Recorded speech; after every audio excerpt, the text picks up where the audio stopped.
السلام علیکم ورحمۃ اللہ وبرکاتہ نحمدہ ونصلی علی رسولہ الکریم اما بعد فاعوذ باللہ من الشیطان الرجیم بسم اللہ الرحمن الرحیم رب اشرح لی صدری ویسر لی امری واحلل عقدۃ من لسانی یفقہوا قولی۔ سورہ البقرہ آیت نمبر 48، آیت کا ترجمہ۔ واتقوا، اور ڈرو، یوم، دن سے، لا نہیں، تجری کام آئے گا، نفسن کوئی نفس، ان نفس کسی نفس کے، شیئا کچھ بھی، ولا اور نہ، یقبلو قبول کیا جائے گا، منہا ان سے، شفاعتن کوئی سفارش، ولا اور نہ، یؤخذ اور نہ لیا جائے گا کوئی، منہا ان سے، عدل معاوضہ، ولا اور نہ، ہم وہ ینصرون مدد دیے جائیں گے۔ نعمتوں کے بعد اللہ تعالیٰ بنی اسرائیل کو اور باقی ہم سب کو اس دن سے آگاہ کر رہے ہیں، اس دن کے وہ یاد دلا رہے ہیں جس دن کوئی کسی کے کام نہیں آئے گا۔ اللہ تعالیٰ نے بنی اسرائیل کو خوب نعمتیں دی، لیکن انہوں نے ان چیزوں کی قدر نہیں کی، تو اللہ تعالیٰ اب ان کو اس دن سے ڈرا رہے ہیں جس دن کوئی کسی کے کام نہیں آئے گا، کسی کی کوئی سفارش قبول نہیں ہوگی اللہ کے اذن کے بغیر، اور کوئی مدد نہیں دیا جائے گا۔ بنی اسرائیل میں فساد کی سب سے مین وجہ یہ تھی کہ وہ اپنے علماء اور جو ان میں انبیاء آئے ان پر ناز کرتے تھے، بھلے ہی ان کی بات سنتے نہیں تھے، لیکن ان پہ یہ تھا کہ ہم ان کی وجہ سے، ہم چاہے کتنے بھی گناہ کر لیں، ہم چاہے جو بھی کر لیں، ہم تو ان کی وجہ سے اللہ تعالیٰ ہمیں بخش دے گا اور ہم نجات پا جائیں گے۔ ان کی مین وجہ یہ تھی فساد کی۔ اچھا، یہ آج بھی دیکھا جاتا ہے، بہت سے لوگ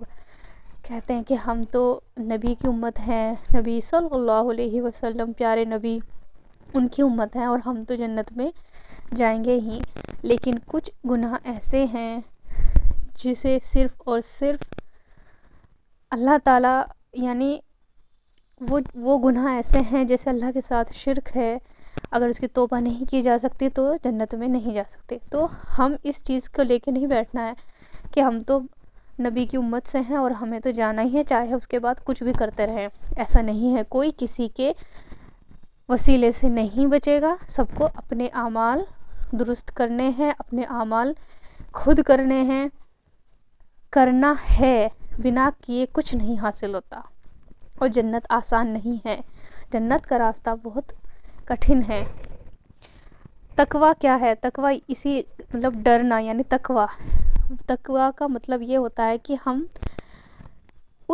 جو چیز ہمیں نقصان دے رہی ہے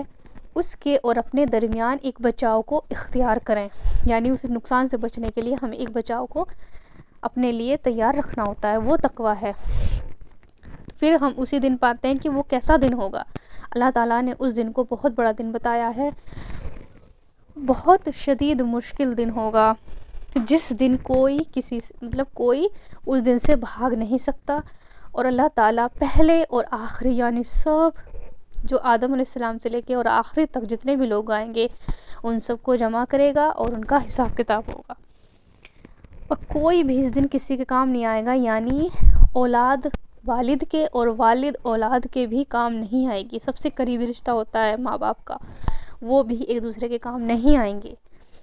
نبی صلی اللہ علیہ وسلم نے فرمایا کہ کوئی بھی اس دن کے عذاب سے نہیں بچ سکے گا، اور اس کی سفارش بھی قبول نہ ہوگی جب تک کہ اللہ کا اذن نہ ہوگا۔ آپ نے فرمایا کہ میں اگر کسی کے لیے سفارش کروں گا وہ تب ہوگی جب اللہ تعالیٰ مجھے فرمائیں گے اور اللہ کے اذن سے ہی وہ سفارش قبول ہوگی۔ تو اس میں نہیں رہنا ہے کہ ہماری سفارش ہو جائے گی، نہیں، ہمیں اس کے لیے اپنے اعمال کو درست کرنا ہے، اعمال کرنے ہیں اللہ کے حکم کے مطابق، اور اس دن ان سے کوئی معاوضہ نہیں لی جائے گا اور کوئی مدد نہیں دیے جائیں گے۔ تو یہ صرف بنی اسرائیل کے لیے نہیں ہے، یہ ہم سب کے لیے ہے۔ اللہ تعالیٰ ہمیں اس دن کی مصیبتوں سے، اس دن کی سختیوں سے اللہ تعالیٰ ہمیں ہمارے لیے آسانی فرمائے، کیونکہ وہ دن ضرور آئے گا اور ہم سب کو اس دن کو دیکھنا ہے۔ السلام علیکم ورحمۃ اللہ وبرکاتہ۔